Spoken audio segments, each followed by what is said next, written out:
12월 20일 토요일 국내 농구 배구 7경기 분석 시작하겠습니다. 첫 번째 경기 서울 SK랑 서울 삼성. SK는 직전 EASL에서 우츠노미야 상대로 84대 78로 이기고 왔고, 원희하고 이제 먼로 용병 2명 같이 뛰는 경기라 사실 크게 의미는 없다 봅니다. 그 전 리그 경기에서는 KT 상대로 68대 75로 이겼습니다. 원희와 안영준이 각각 20득점씩 올려주며 최다 득점을 해줬고, 4쿼터 클러치에서는 김낙현의 득점까지 넣으면서 무난하게 잡았습니다. 상대 힉스가 이제 안 나오면서 페인트 준 득점 자체가 너무 수월했습니다. 다음 이제 삼성은 직전 모비스 상대로 84대 61로 이기고 왔고, 3쿼터까지도 좀 팽팽하게 흘러가며 오히려 진화했던 경기가 4쿼터에 이근희의 3점이 살아나며 32대 8, 24점 차까지 스코어를 벌렸습니다. 해먼조 혼자 있는 모비스의 이제 페인트 존을 칸토와 니콜슨이 리바운드 득점 다 압도를 했고, 상대의 어이없는 턴오버까지 나오며 쉽게 가비지가 않았습니다.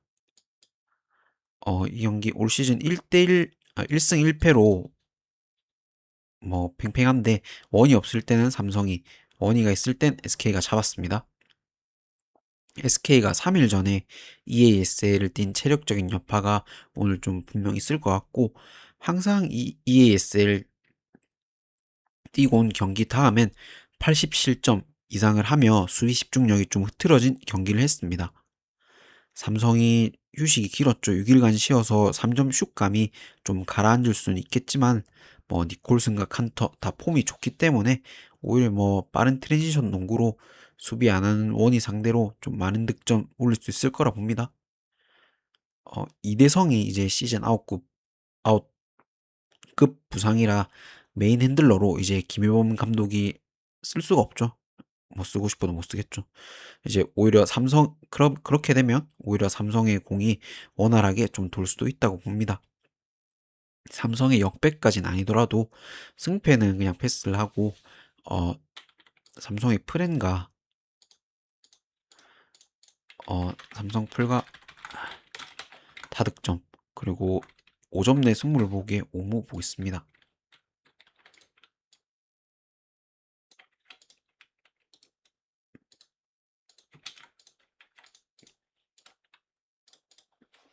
EASL을 뛰고 온 여파, 아무래도 이대성이 없는 자리가 오히려 삼성 쪽에 플러스가 될 수도 있지 않나라고 생각합니다. 그 다음 경기 가스공사랑 안양 정관장. 가스공사는 직전 KCC 상대로 88대 84로 지고 왔고, 라거나가 친정팀 상대로 23득점, 팀 내 최다 득점을 해줬고, 김준일과 정성호까지 득점이 좀 많이 나왔지만 벨랑길이 너무 부진했습니다. 야투 28%에 5득점밖에 못하며 오히려 없는 게 더 나은 수준이었고, 어, 클러치 때마다 팀 리바를 이제 못 따면서 결국 가스가 지고 왔습니다. 그다음 이제 정관장은 직전 모비스 상대로 63대 66으로 이기고 왔고, 전반까지도 좀 10점 넘게 차이가 나면서 또 지나 했던 경기를 4쿼터에 이제 수비가 살아나며 상대를 9점으로 묶으며 역전을 했습니다. 박지훈이 22득점으로 팀 내 최다 득점을 해줬고, 클러치 때 아반도와 박정웅의 그 3점 한 방이 결정적이었습니다. 근데 경기 내용이 좋았다라기보다는 모비스가 사실 클러치 상황에서 턴오버로 좀 자멸한 경기라고 생각합니다. 올 시즌 맞대결 두 차례 정관장이 2승을 거뒀는데, 최근 두 팀 다 워낙 하락세라 일단 좀 저득점을 먼저 보는 게 맞을 것 같고, 양팀 매치업에서 전술을 떠나서 선수 개개인의 좀 기량 차이가 난다고 생각합니다. 1대1 매치업에서 1번, 2번, 3번, 4번, 5번 어디도 정관장이 밀리는 구간이 없고, 아무리 가스의 수비가 타이트해도 결국 득점이 나와야 이기죠. 근데 직전 경기처럼 뭐 라거나가 23득점, 3점 6개 중에 4개나 넣을 정도로 좋은 활약을 했는데도 결국 역전을 당해서 진 건 좀 문제가 있다고 봅니다. 그래서 오늘 정관장 다 보고 오늘 이제 변준영까지 복귀할 가능성도 있기 때문에 마인까지도 보겠습니다. 정관 승가, 정관 마인가, 저득점 그리고 정관 우승 보겠습니다.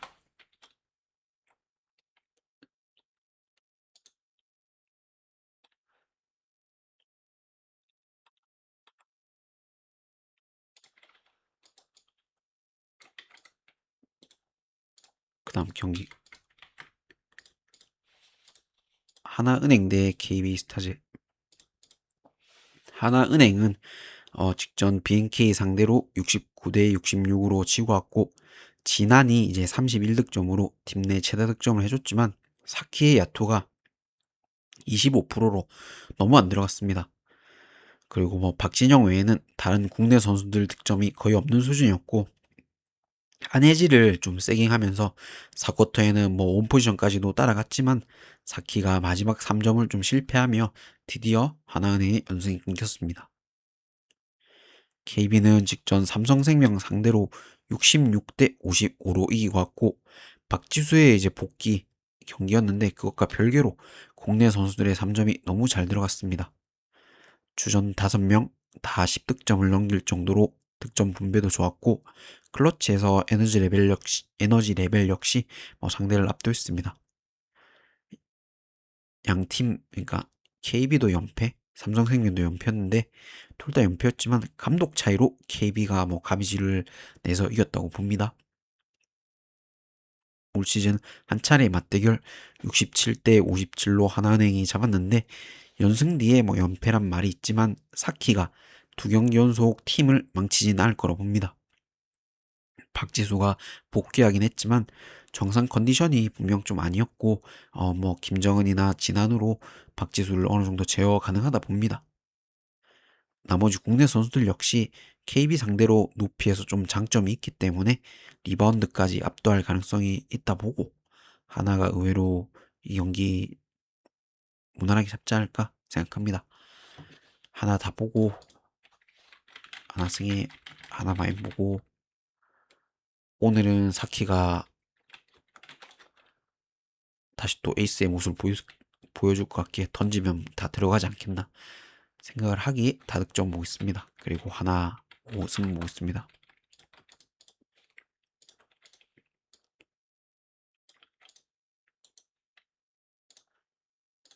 물론 박지수는 무섭지만 컨디션이 올라오려면 좀 시간이 걸릴 걸로 봅니다. 그 다음 이제 현키랑 OK 저축은행.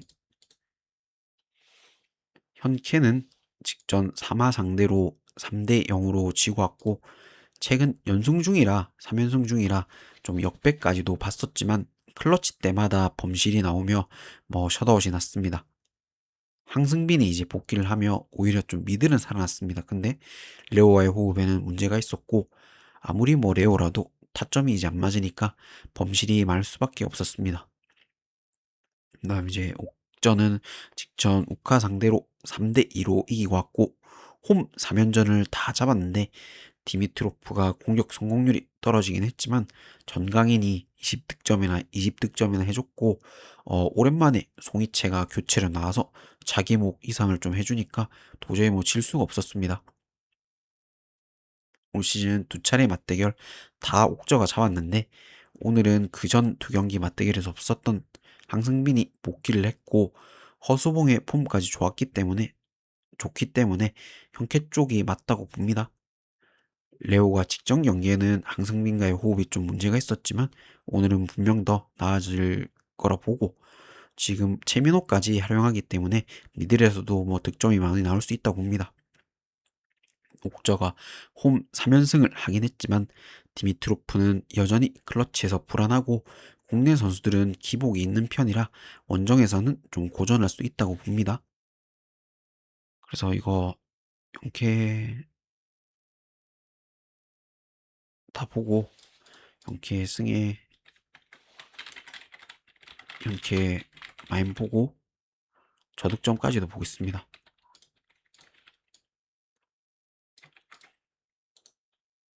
옥저가 무섭긴 하지만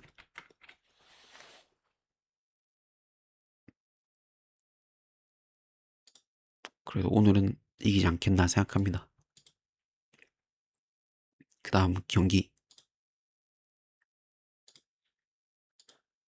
흥국이랑 페퍼. 흥국은 직전 정관장 상대로 3대1로 이기고 왔고 1세트를 이제 범실로 내주면서 진화했던 경기를 오히려 뭐 3세트를 연속으로 땄는데 흔들리던 세터 이제 서채연을 이나연으로 바꾸면서 토스가 바뀌었고 좋게 바뀌었고 레베카와 피치까지 살아나며 뭐 2세트부터는 아무 위기조차 없었습니다. 그 뒤로 뭐 3세트를 내리따서 이겼습니다. 3세트. 네. 그 다음 이제 페퍼는 직전 IBK에게 0대3으로 지고 왔고 0대3으로 지고 왔고 7연패인데 뭐 직전 경기도 조이하고 시마무라 조이하고 시마무라 외에는 국내 선수들 득점력이 최악이었습니다. 아이 쪽에 뭐 박정하든 고예림이든 박은서든 이한비는 누굴 써도 공격 효율이 너무 떨어진 게 문제고 박사랑의 뭐 불안한 토스 감독의 이상한 선수 기용 지금 뭐 페퍼는 모든 게 문제입니다. 올 시즌 두 차례 맞대결 다 페퍼가 잡을 정도로 상성이 강한 편입니다. 특히 뭐 조이가 흥국 만나면 뭐 날아다녔는데 최근에 뭐 조이까지 좀 폼이 떨어진 모습입니다. 지금 페퍼는 뭐 IBK처럼 감독이 바뀌기 전까지는 반등이 힘들다고 봅니다. 이거는 흥국 승을 보고 다만 이제 핸디는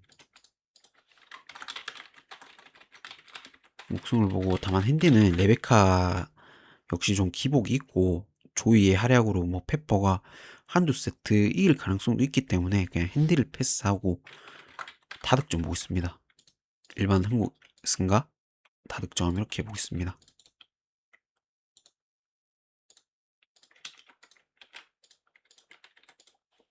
그 다음 경기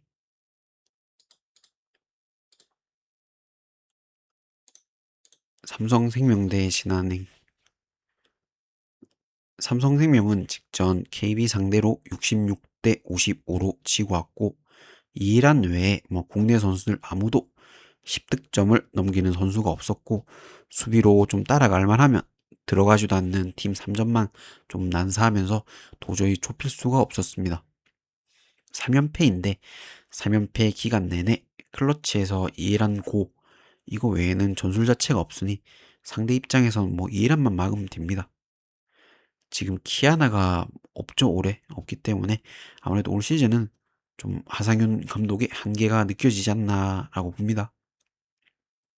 다음 이제 신한은 직전 우리은행 상대로 44대 47로 지고 왔고 루이 혼자 두 자릿수 득점을 해줬고 나머지 선수들의 야투율은 최악이었습니다. 3점 27개 던져서 2개밖에 안 들어갔는데 우리은행이 뭐 수비가 좋은 것도 있었지만 아무래도 토요일, 일요일 이렇게 백투백 여파가 좀 컸던 것 같습니다. 올 시즌 1차전에서 삼성생명이 잡았는데 근데 그 경기도 이해란이 혼자 뭐 30득점을 올리면서 혼자 다 한 경기입니다 진짜. 아무리 이해란이 시즌 평균 20득점을 찍고는 있지만 최근 좀 집중 견제를 받으면서 체력적으로도 문제가 있기 때문에 오늘 만약 20점 이하로만 좀 못 낀다면 의외로 신한이 잡지 않겠나 생각합니다. 저번 경기 신한 3점이 너무 안 들어갔기 때문에 오늘은 좀 반등을 한다 보고 오늘은 신한 다 보겠습니다. 언어버는 양팀 슛이 뭐 잘 들어가 전반 뭐 70점을 찍는다 해도 후반 아니면 4쿼터에 뭐 충분히 어느 팀이든 10점대로 묶일 수 있기 때문에 다득점을 보기 힘들다고 생각합니다. 그래서 신한 풀에 신한 승에 저득점에 승호패는 패스하겠습니다.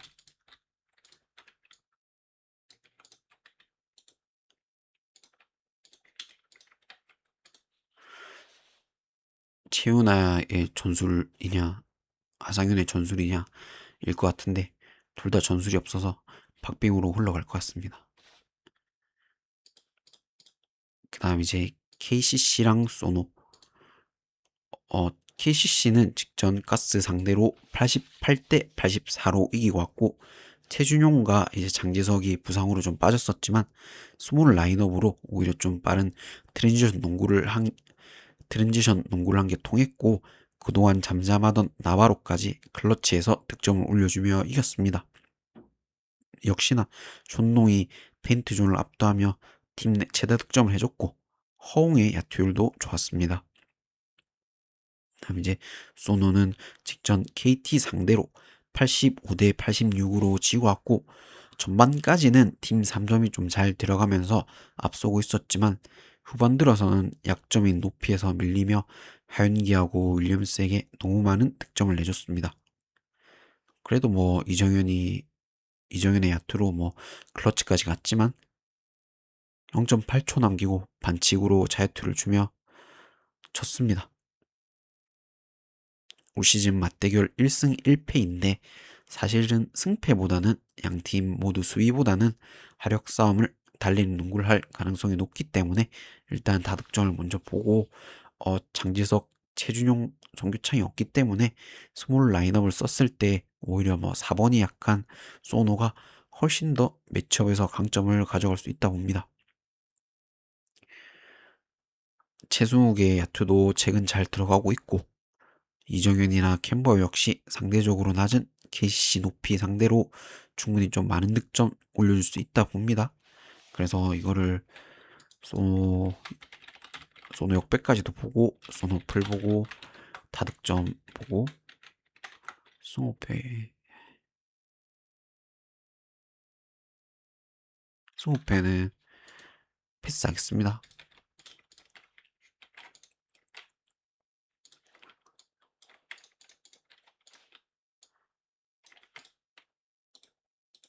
들어주셔서 감사하고, 구독, 좋아요 부탁드리겠습니다.